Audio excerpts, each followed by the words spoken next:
Today, Megan, we're going to be making some Bierocks, starting out with putting 2 cups of flour and 1 package of yeast in the mixing bowl. Okay, next in a saucepan, I put 1 cup of milk, 1/3 cup of butter, 1/3 cup of sugar, white sugar, and 1 teaspoon of salt, and we're going to heat that up. I'm going to heat that until it becomes about 110 to 115 degrees. You can use a thermometer to take the temperature. You want to stir it pretty much the whole time because you don't want your milk to scald. You don't want it to stick to the bottom of the pan. You don't want to boil it. It's just warming it up and getting the butter melted. Okay, now I'm going to take it off the heat and take the temperature.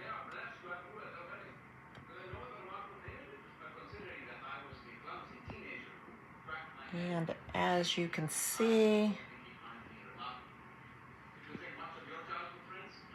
I went way above the amount that I should have. So I'm going to have to pull this off the heat and let it cool down so that it stays within that 110 to 115 degrees, because it's very important. If you put it in there with the yeast right now, you could kill the yeast and then your bread would not rise.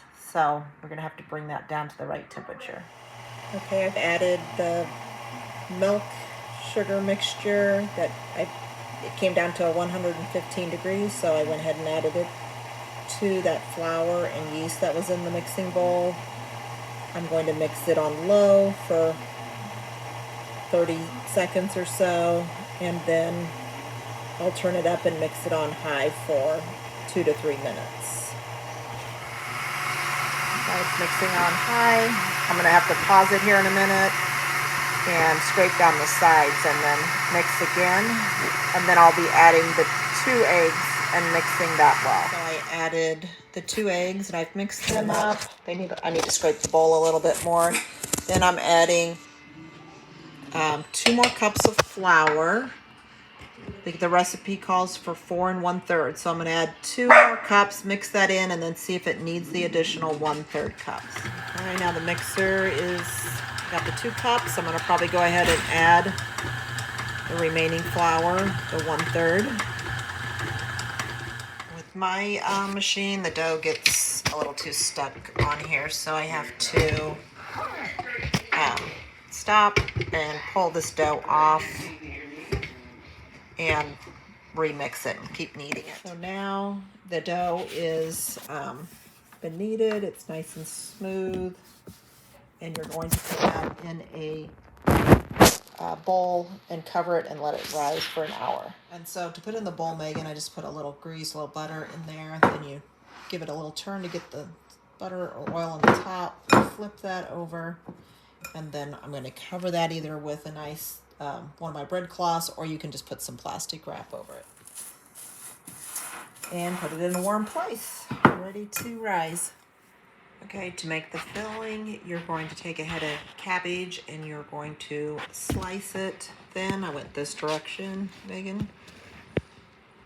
Just slice it really thin, or you could use bag of cabbage slaw. It does have carrots in it, but if you're in a hurry, you could do that. Fresh cabbage is better. You also chop up the onion, and then I'll show you the next steps here in just a minute.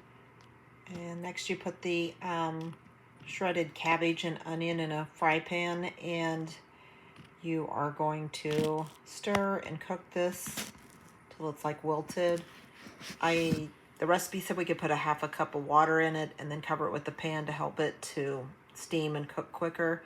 Just make sure you cook off all the liquids. You don't want it to be watery when you add it to the browned hamburger. In a separate skillet, you will brown your hamburger. And then after they're both ready, you'll combine the 2 and season them with salt and pepper to be able to stuff into the Bierocks, into the bread to make the Bierocks. Okay, this is what it looks like. I combined the 2 pounds of browned hamburger and with the cabbage and onions and cooked it a little bit more. Added salt and pepper, So it's just about ready to be stuffed into the bread because now our bread has doubled in size.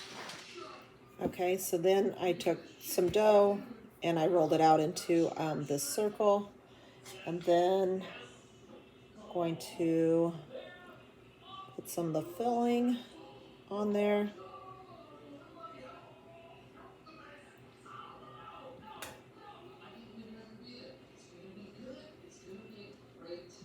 Let's see if that's, and you're going to kind of gather it up like so.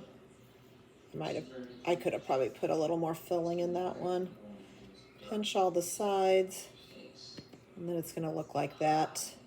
And put it on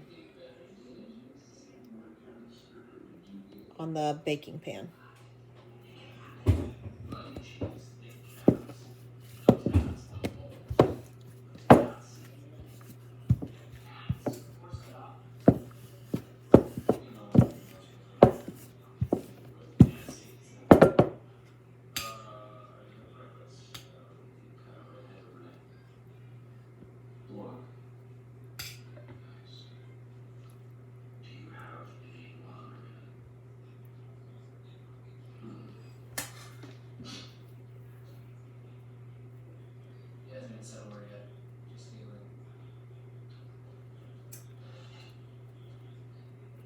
Make sure you pinch these closed.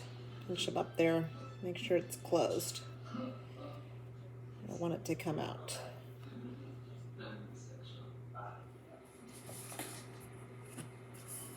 For this last one, it's going to be a little large because I just had not enough for two, but this one's going to be kind of large. Let's see what it turns out like.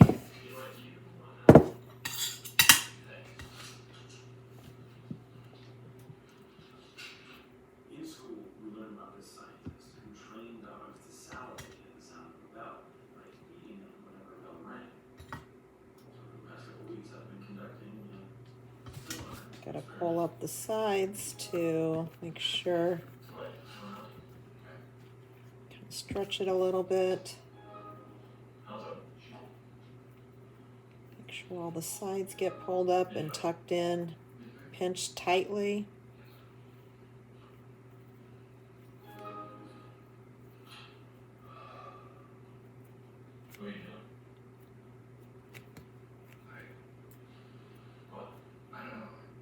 That all pinched like that, and then it looks just like that. And here's finished product, and we've already had them, and they were very, very tasty. You can also wrap them up real tight, and they freeze pretty well too.